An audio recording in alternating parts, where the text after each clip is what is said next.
How do you do? How are you? Pretty well. You guys, are you guys allowed to talk about your opinions about Condoleezza Rice while you're on the job? No. Too bad.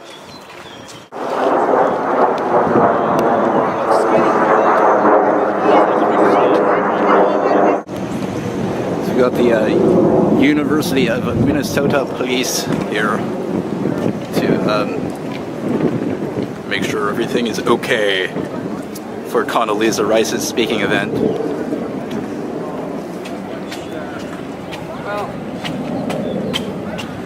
To protect and serve war criminals. I think it's a sad day for the university, and I think it's a sad day for the state of Minnesota. Here we have a person who helped to make torture possible, being promoted and being honored at the U by a distinguishing Carlson lecturer paid $150,000, albeit from what I read by a private donor, but still, nevertheless, the U's name is on this event, and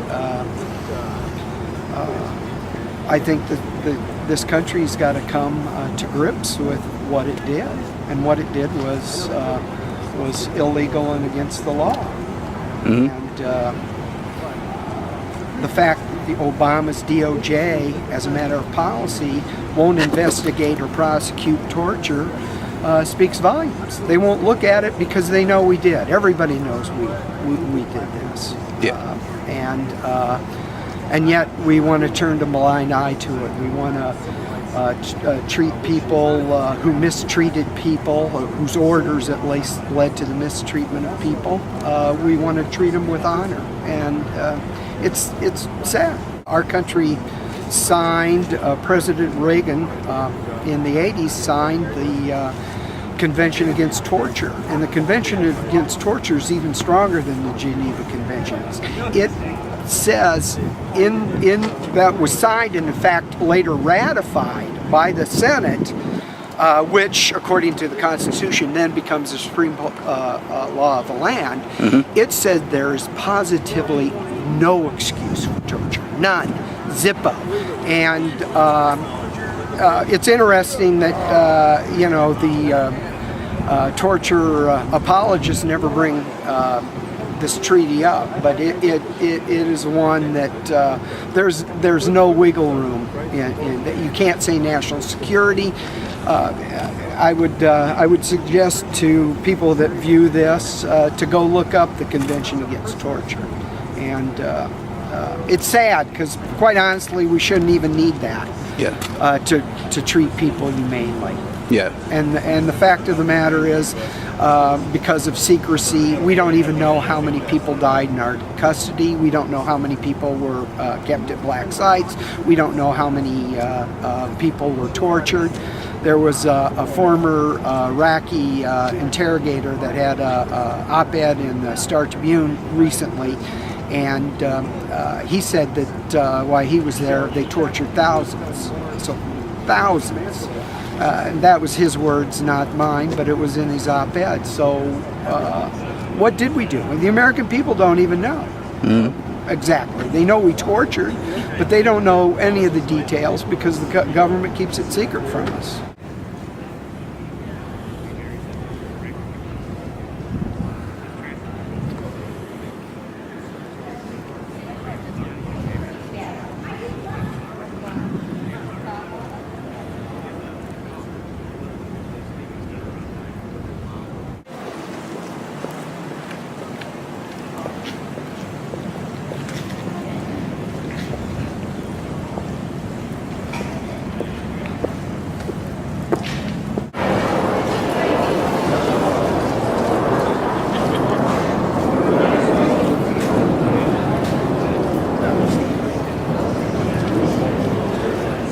Widely considered to be one of the most influential figures in international public life, Condoleezza Rice shares her perspectives on the progress achieved and challenges ahead in efforts to promote civil rights for all. Never one to shy away from controversy. Rice will be taking on her critics with a point-by-point defense of her record, addressing why abandoning international human rights treaties was a difficult but necessary decision in the long march towards civil liberties for all. Condi.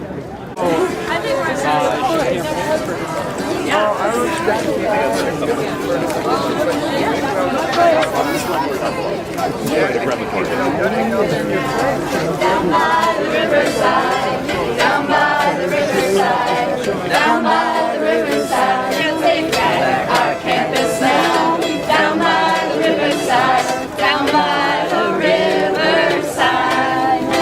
I ain't gonna study war no more, ain't gonna study war no more, ain't gonna study war no more.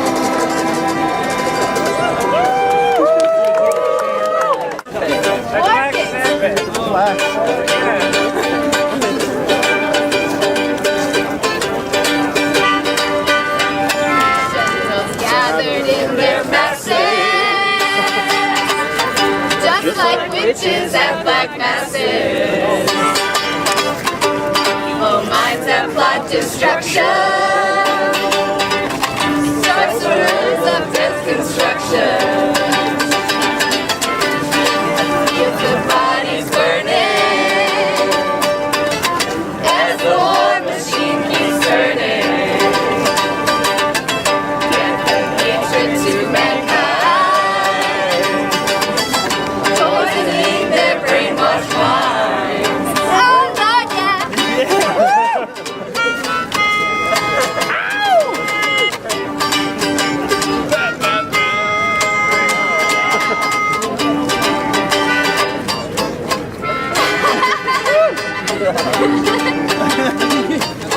Okay, here comes the good part. Politicians hide themselves away. They only started the war. Why should they go out to fight? They leave that role to the poor, yeah.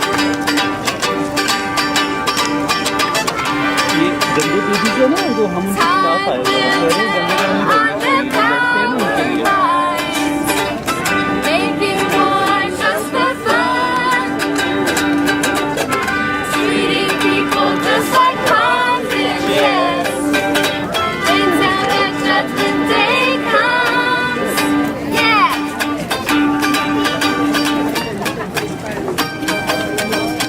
I don't have anywhere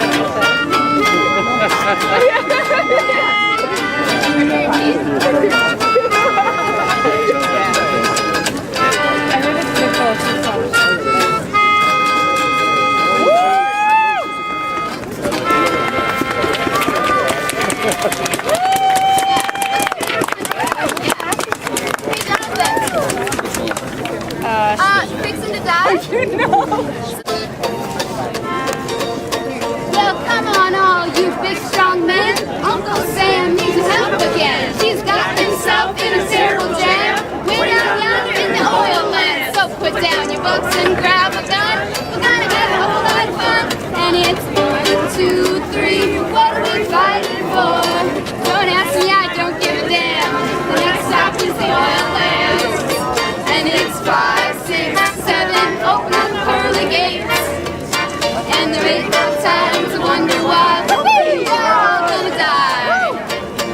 Oh well, come on, Wall Street, don't be slow. Man, this war a no-go. There's plenty good money to be made by supplying the army with tools of the trade.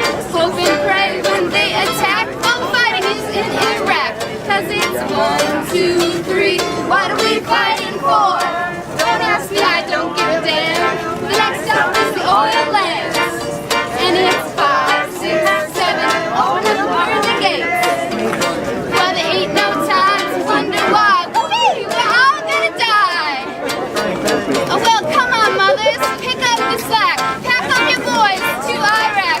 Come on, fathers, don't hesitate. Send off your kids before it's too late. You can be the first ones on your block. Have your kids come home in a box. It's 1, 2, 3. What are we fighting for? Don't ask me, I don't give a damn. The next stop is the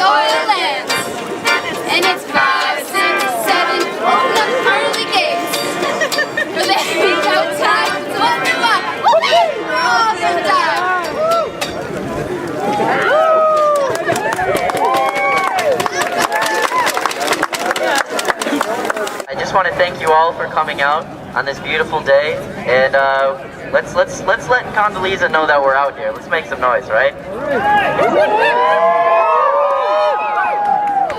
Condoleezza rose to power and fame during the Iraq War within the Bush administration, acting as the National Security Advisor, then as Secretary of State. While these achievements should be celebrated because she is a woman of color, it is also under these titles that Condoleezza signed off on the carrying out of violent atrocities against humankind. In the pursuit to win the never-ending so-called war on terror, Condoleezza signed off on human rights abuse wartime strategies in an attempt to gain information against quote-unquote terrorists. Many of these people remain in torture prisons like Guantanamo Bay without any charges at all. These enhanced interrogation techniques are well documented throughout Condoleezza's tenure. What we're talking about when we say torture is these specific things: genital mutilation, the actual cutting and dismantling of people's genitalia, waterboarding over and over again to give an individual the sensation that they're drowning, electrocution, sleep deprivation, and sexual humiliation and degradation, including forced sodomy and rape. These are not conspiracy theories that may or may not have happened in Iraq. These are documented facts that Condoleezza knew full well of and signed off on. These acts are so vulgar and so horrifying that they have actually been banned under international law, specifically the Geneva Conventions and the UN Convention on Torture, both of which the U.S. has signed on to. Condoleezza acted in direct violation of these international laws and actually went so far as to declare that the U.S. was exempt from these standards. Despite national and international demand that the politicians answer for their crimes at an international court, these crimes have been practically dismissed. These issues were never brought to trial in front of a court of their peers. Therefore, no punishment was even so close as recommended. Instead, by not speaking about her career within Bush's cabinet, Condoleezza is advocating for the erasure of history and the covering up of these crimes committed.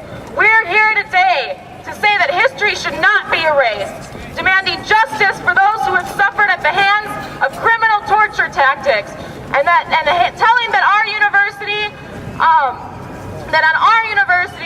war criminals will not be allowed on campus. That's right. No justice, no peace.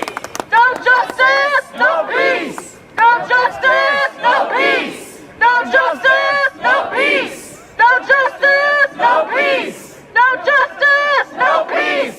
It's good to see so many beautiful people out here supporting justice, supporting peace, supporting nonviolence, and supporting our right to speak out. I think there are a whole host of issues at stake here today about what it is we stand for and what values we hold dear. Two of these issues that have come to the fore lately have been ethical conduct and the question of free speech. I'd like to speak to both of these today because there's been a lot of talk about those of us standing here today possibly infringing on someone's right to free speech. But the fact is that ironically, Condoleezza Rice's conduct actually worked to silence free speech, actually worked to quell dissent and the voices and indeed the lives of people who were tortured, sent to CIA black sites through extraordinary rendition, and who died as a result of policies and practices that she authorized and participated in. So speech does matter, and I seek to honor those today whose speech, whose voices were silenced with F-16s and waterboarding. Yes. Now I've heard that Dr. Rice has come to town to talk a little bit about, to perhaps give us a lesson in the history of the Civil Rights Movement and the legacy of the Civil Rights Movement, the legacy of justice. Well, let me tell you something. I am a black man from the South, from the southern United States, and I have seen racism and white supremacy in its most brutal and naked manifestations. My parents were deeply involved in the Civil Rights Movement, very active in that movement. They taught me to work for justice, for accountability, and for respect for my fellow human beings. So my lesson was that the civil rights movement was and remains a beautiful freedom struggle that worked to unify and uplift people, to build community, to repair harms done to others, and to seek redress for injustices in order to allow us all of us, to heal and to move forward and to prevent a situation where any of us needs to be on our knees so that others can stand. This was a movement that was opposed to the violence, collective destruction, and humiliation of racism. A movement opposed to the illogical and harmful practices of institutional discrimination. A movement opposed to the torturous effects of Jim Crow on people of color. So my parents and their generation struggled to free African Americans, indeed the entire nation, from the yoke of legalized apartheid so that somebody like Condoleezza Rice could enjoy opportunities and freedom and the full meaning of citizenship in this great nation. All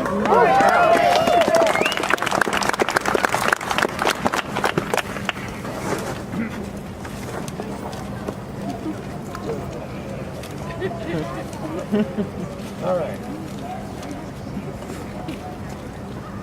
Thus, in my humble opinion, the civil rights movement was certainly not intended to promote the capacity of African Americans, or anyone for that matter, to violate the civil rights and human rights of other people. The civil rights movement, in my humble opinion, was most certainly not an effort to open doors to formerly disenfranchised people so that they may go forth and disenfranchise other people. And the civil rights movement was most certainly not a movement whose intention was to non-violently overthrow a system of racial oppression in this country so that somebody else could go violently impose a system of racial oppression in another country.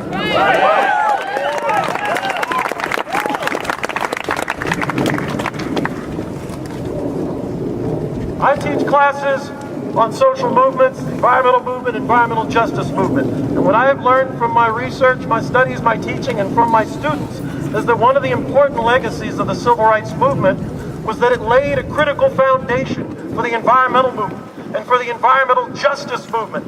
Movements who seek to defend humankind and the ecosystems that we all rely upon from unfettered governmental and corporate harm and pollution. Why is this relevant? Well, you may know that Dr. Rice has served on the board of directors of the Chevron Oil Corporation, a company that has been associated with gross human rights abuses and untold ecological destruction in places like Burma and Nigeria and elsewhere. Moreover, think about the fact that she has served so diligently and so faithfully the Chevron Corporation that they even named an oil tanker after her. Can I get an oil tanker named after me? Let's think back to the fact that the Iraq War also witnessed extraordinary ecological destruction associated with depleted uranium, associated with leaking toxic PCBs coming out of tanks, associated with ozone depleting halons and freons that are used in fighter jets and bombers. So as an ardent supporter of the oil industry, an ardent supporter of the oil industry, an industry that was rooted in the violence of war and the degradation of human beings and ecosystems, Dr. Rice has therefore been associated with forms of oppression and, yes, indeed, torture that go way beyond her victims in jail cells and CIA black sites. If she has contributed to the perpetration of heinous acts against human beings, then she has also contributed to the same against our air, land, and water, our ecological legacy. So we rise up, and we say no to torture. We say no to enhanced interrogation, and we say yes to love and civil discourse. We rise up and we say no to war and lies that lead us to war, and we say yes to peace and truth-telling. We rise up and say no to mass violence against humanity and our ecosystems, and we say yes, an unconditional yes, to the embrace of human rights, civil rights, mutual assistance, cooperation, social, economic, and environmental justice. Thank you very much.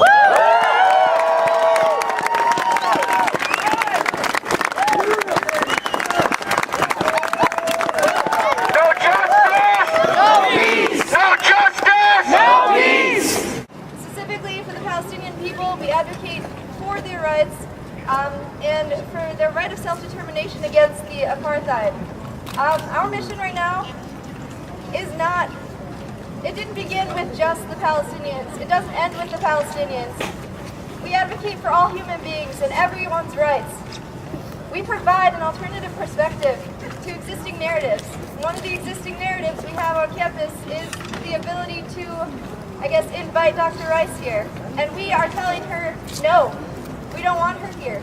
We don't want her to advocate for the war crimes. We want to say no to those war crimes.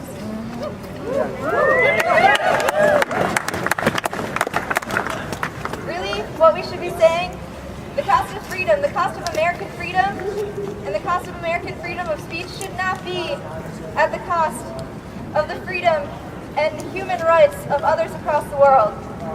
I am a student for justice in Palestine. I'm a student for the justice of all humans.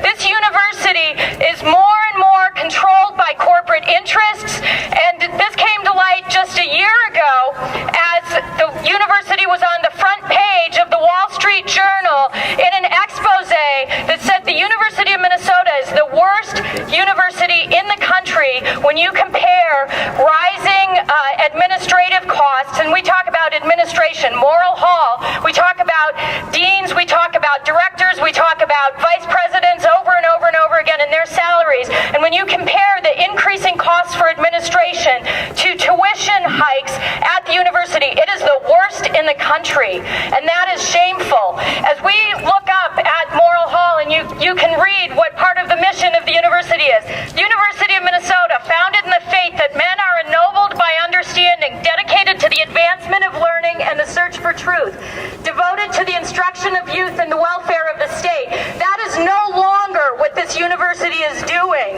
Instead, what we have seen is that over 200 frontline jobs have been eliminated while they continue to expand on administrative costs.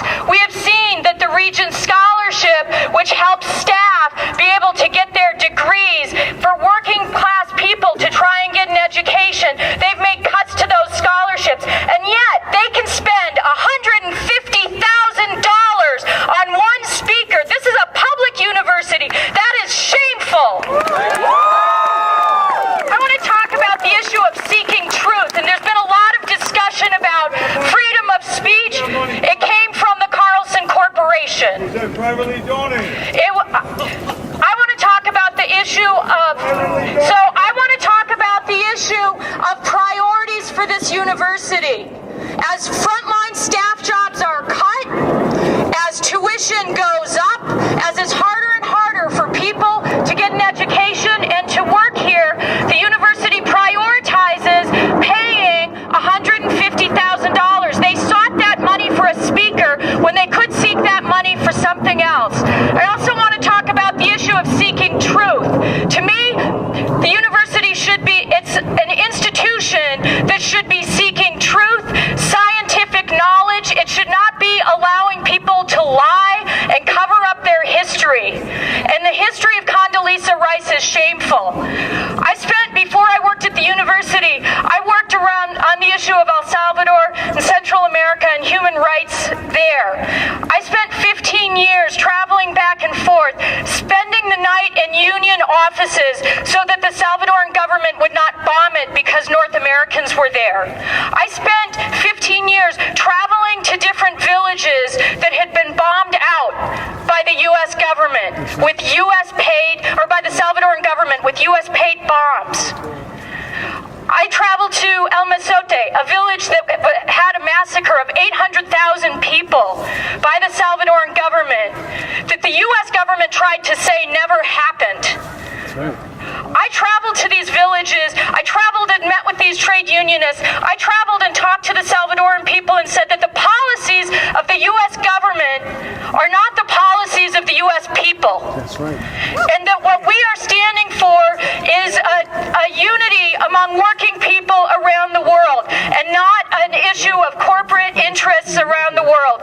That is the truth that we talk about. And I wanted to talk about the truth of working class solidarity and to say that there's a difference between the policies of the U.S. government and the policies of the people of this country. What happened in El Salvador is nothing compared to the damage, the destruction, the war that was wrought against the people of Iraq. And it's shameful to me that this university that claims to seek truth, can allow Condoleezza Rice to come and speak lies and rewrite her history. That is not what a public university is about, and that is not what we should be allowing to happen. So I'm proud to stand here with all of you today opposing the lies that are going on inside. Thank you. According to the Minneapolis Star-Tribune, we wouldn't be here if Hillary Clinton was inside. Is that true? No! According to the Strip, we wouldn't be here if John Kerry was inside. Is that true? No! We wouldn't be here if Obama was inside. Is that true? No! All right, say it loud and clear so the media can hear so. Make sure they hear. Thank you very much. I want to follow up on what David Pellow raised about the civil rights movement and the reinvention of history. 50 years ago was really the high watermark of the civil rights movement. And it's being recognized in various kinds of ways, and that's the pretext for Condoleezza Rice being here at the University of Minnesota to celebrate, to discuss the significance of the civil rights movement. But if you look at the program that the Humphrey Institute organized, it would appear that the civil rights movement made achievements simply because of individuals like Hubert Humphrey, individuals who are inside the system, and people there who are passing legislation, and it has nothing to say about the masses in the streets. It was the masses in the streets that forced the good old boys in the White House and in Congress to see the light. They saw the light because they felt the heat of the masses in the streets. That's what brought about the kinds of changes that took place. And if you look at the program that they've organized over the last year, including Rice and so on, it includes no one who was actually in the streets, who was played the decisive role in bringing about the kinds of changes that we rightly celebrate. She missed it. She was missing in action. And a lot of it had to do, I'm convinced, with her class background. Her family didn't want her to be there. 90% of her cohorts, though, were in the street, especially from the working class. That's who was decisive in the changes that took place. I don't know how many of you get a chance. Go back and read Obama's speech on the 50th anniversary on the March on Washington. According to Obama, we don't need to march anymore. That's over with. We marched then, that's over with, but we have new ways of doing things.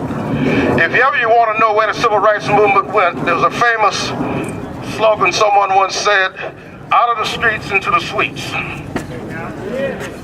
That's where the civil rights movement went. I say out of the suites and back into the streets. Thank you very much.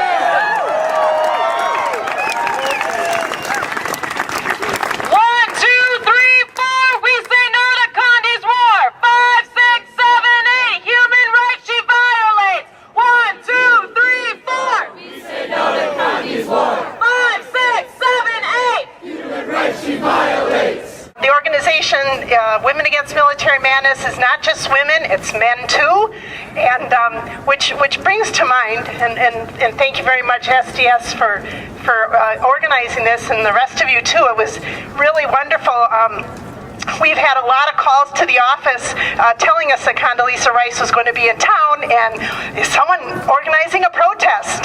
So it was great to be able to connect people that wanted to be out here, that there was something going on, and that there are a lot of different groups involved in organizing this. So thank you very much. I'm going to be very brief because there's so many intelligent and talented people here that are speaking, but my comment is there's like 322 million people in the United States, and there's not another person who could speak on civil rights. That would be, I've already heard many this morning or this afternoon, and if you want a woman, I'm sure there's like half of that amount would be available. So I think we need to search a little bit more for our candidates that we're going to have give us some great talks. So thank you very much. I'm so glad to see so many people here. I'm inspired at the lack of apathy. So thank you.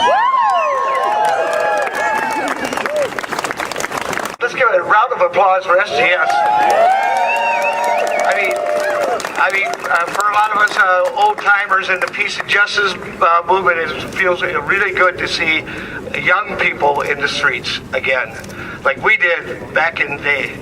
I just want to say that Condoleezza Rice was part of a team of liars, a pack of liars in the Bush administration, a bunch of neocons that lied, and a lot of young men and women went into war on the premise that they were doing something fighting for America's freedoms, which was the furthest thing from the truth.